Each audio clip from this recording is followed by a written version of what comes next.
Hell, oh, Splinter Snake here with another box opening. Okay, it's not a box, it's an envelope.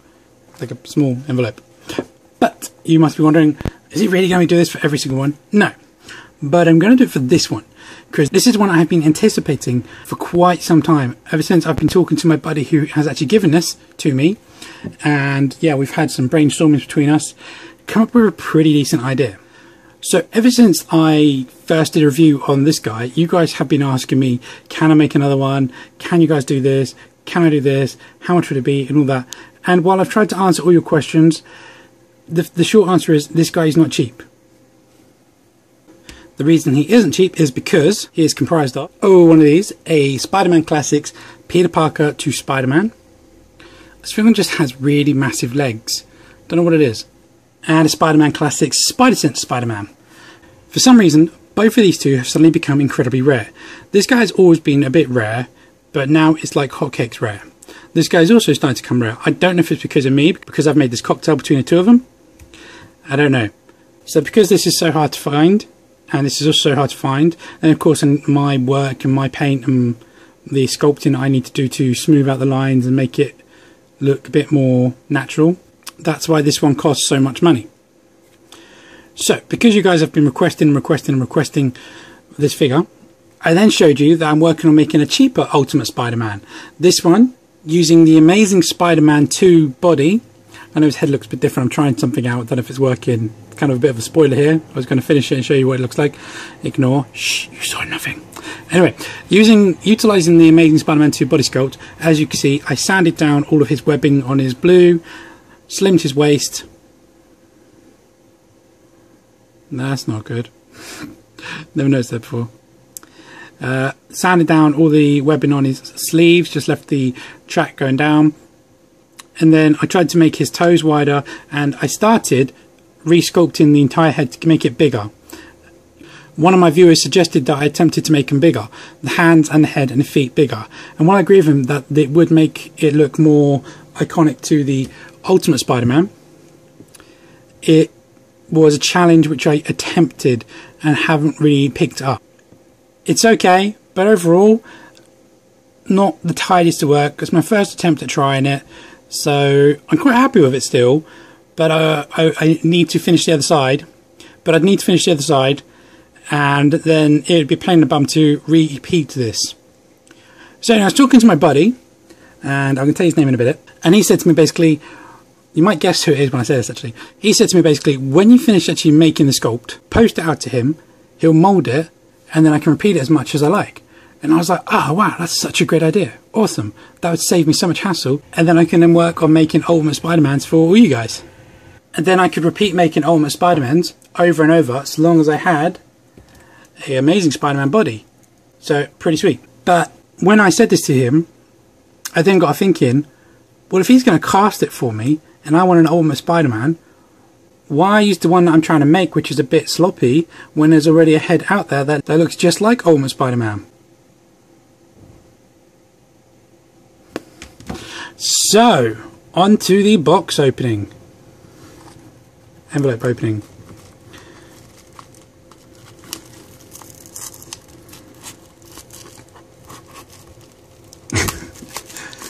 It's just an envelope that really doesn't want to open.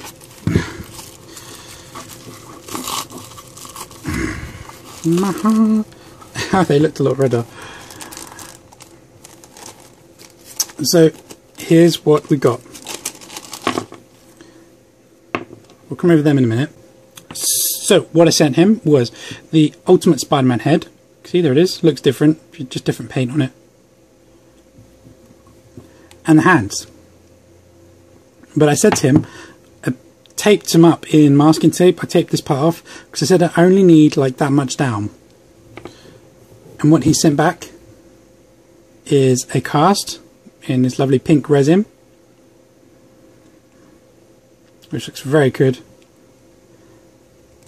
Bit of glue up top, but you know, it's okay. Can work with that. Very good. Very cool.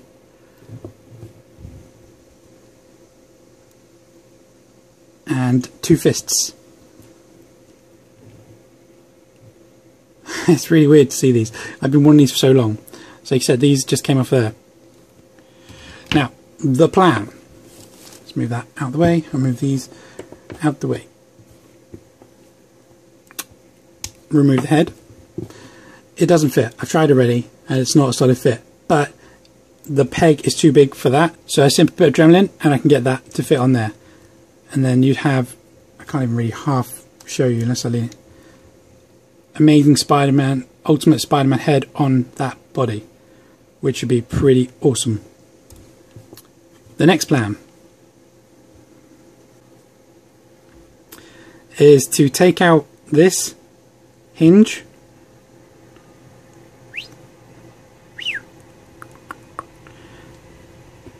and insert it in here.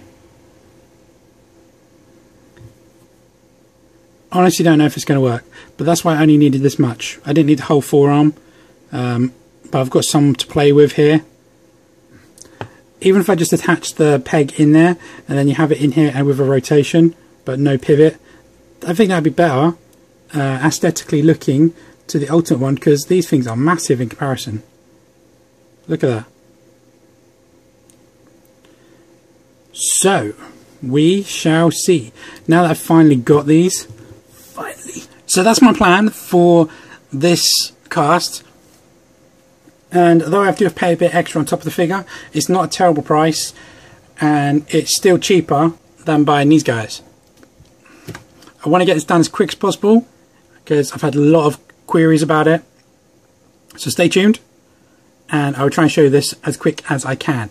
Along with Venom and Carnage, no further progress has been made on them.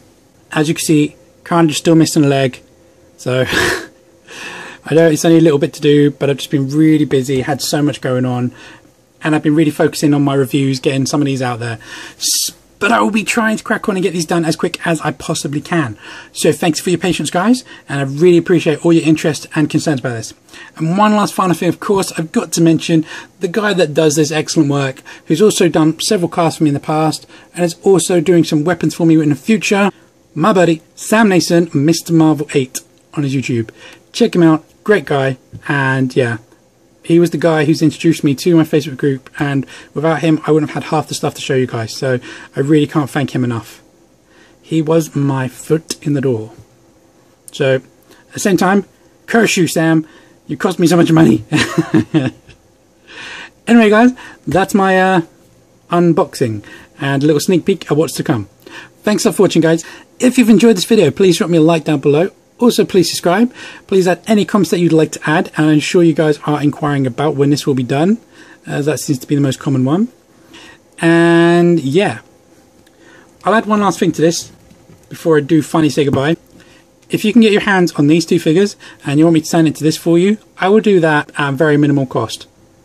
So, but I live in the UK and figures are hard to come by, so that's what I need. One of these and one of these, and then I can make you one of these. Or you can wait and see how this guy turns out. I'm thinking once it's done, this guy's going to be better. We shall see. Dun, dun, dun. I don't know what I was. Thanks a lot for watching, guys. As per usual, keep collecting, and I'll catch you in my next one. Bye bye.